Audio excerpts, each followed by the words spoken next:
Selanjutnya kita akan memasuki materi mengenai aturan kuadran, pengukuran sudut arah, sistem koordinat, dan latihan soal. Selamat menikmati pelajaran.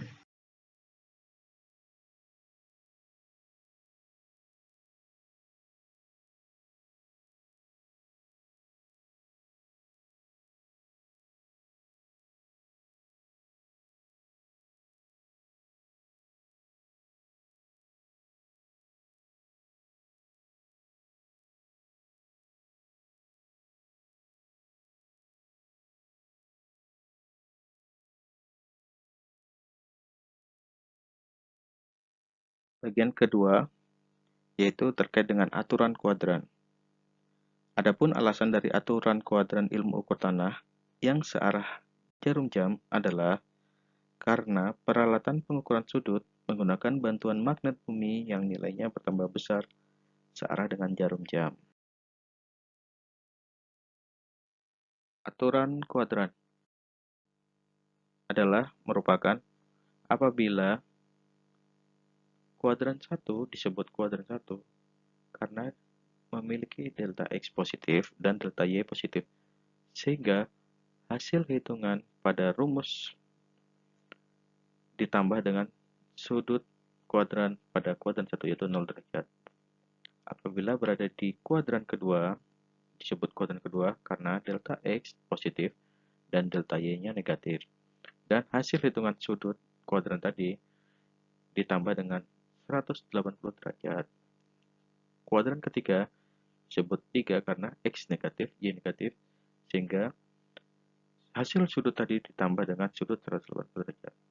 Kuadran 4 disebut kuadran 4 karena delta X negatif dan delta Y positif, sehingga sudut kuadran ditambah dengan 360 derajat, sehingga dapat disimpulkan bahwa sudut AB hasil hitungan dari arkus tangan ditambah dengan sudut kuadran yang terbentuk di dalam kuadran tersebut.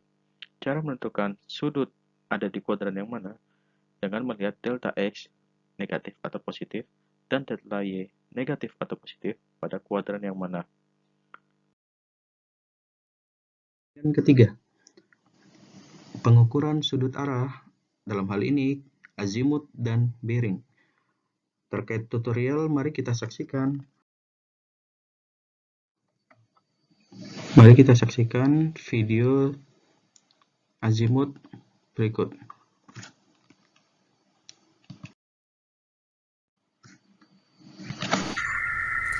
Azimut. Definisi. Azimut adalah sudut yang dibentuk dari arah utara ke target. Pada gambar ini adalah target AB. Ini disebut sebagai azimut.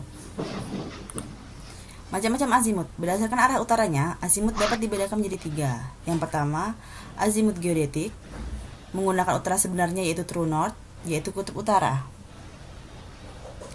Kedua, azimut magnetik, menggunakan utara magnetik. Azimut peta, atau sudut jurusan menggunakan utara peta. Azimut geodetik. Pada gambar berikut ini, titik P1, P2 adalah target dan titik P3, P4 adalah target. Alpha 12 inilah yang disebut sebagai azimut atau true north. Dan alpha 34 disebut juga sebagai azimut geodetik atau true north. Sehingga acuan azimut geodetik adalah terhadap garis bujur yang menghubungkan kutub utara dengan kutub selatan. Ini merupakan garis hayal yang membagi bumi menjadi beberapa bagian. Disebut juga sebagai meridian. Azimut magnetik. Pada gambar berikut ini menunjukkan utara geodetik dan utara magnetik. Perbedaannya adalah sebagai berikut. Kutub utara di sini itu tidak sama dengan utara magnetik pada bumi, sehingga terdapat perbedaan antara kutub utara dan utara magnetik, sehingga inilah perbedaannya seperti ini. Jadi di setiap wilayah utara magnetiknya akan menunjukkan pusat utara magnetik yang bisa ditunjukkan dengan menggunakan alat kompas. Azimut peta. Arah utara peta pada suatu titik adalah garis yang sejajar sumbu Y positif yang melalui titik tersebut.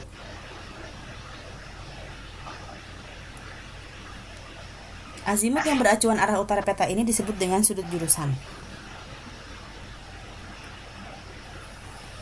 Pada gambar berikut ini, utara peta sejajar dengan sumbu Y positif dan merupakan garis lurus. Sedangkan garis ini adalah merupakan garis bujur yang merupakan garis lengkung, yaitu kita sebut sebagai bujur atau meridian, yaitu garis khayal yang membagi bumi dari arah kutub utara ke kutub selatan. Kesimpulannya, bahwa pada pemetaan yang dilakukan di kuliah ini, utara geodetik peta dan utara magnetik saling berhimpit pada suatu wilayah menjadi garis lurus, sehingga pada dunia praktis pemetaan skala besar menggunakan sudut jurusan sebagai arah karena utara geodetik, utara peta, dan utara magnetik dianggap sama. Jadi untuk pemetaan skala besar, utara geodetik, utara peta, utara magnetik ini saling berhimpit, sehingga kita bisa menggunakan satu arah utara yang kita sebut sebagai sudut jurusan. Dan pada prakteknya, apabila kita di lapangan, kita tidak bisa mengidentifikasi arah utara geodetik, sehingga kita bisa menggunakan kompas. Berikut ini adalah perhitungan sudut jurusan. Cara menghitung sudut jurusan dari dua titik yang diketahui koordinatnya adalah sebagai berikut. Sudut jurusan dari A ke B ini adalah sebagai berikut. Arcus tangan XB min XA dibagi dengan YB min YA. Jangan lupa harus memperhatikan kuadran, karena hasil dari perhitungan ini harus ditambahkan dengan sudut dengan aturan kuadrat sebagai berikut. Aturan kuadran. Kuadran 1 disebut kuadran 1 karena dia memiliki delta X positif dan delta Y positif, sehingga hasil hitungan dengan rumus tadi itu tidak ditambah dengan apapun atau ditambah dengan 0 derajat.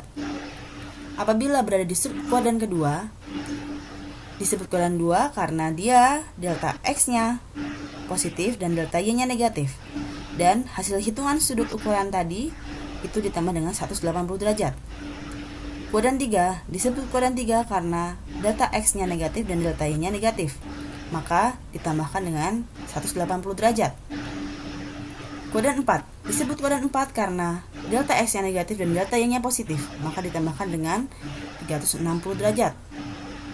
Sehingga dapat disimpulkan bahwa alfa AB sama dengan alfa AB hasil hitungan dari rumus tersebut ditambahkan dengan sudut di kuadran yang terbentuk. Cara menentukan sudut ada di kuadran yang mana dengan melihat hasil delta X yang berupa negatif atau positif dan delta Y-nya negatif atau positif. Seperti pada contoh berikut.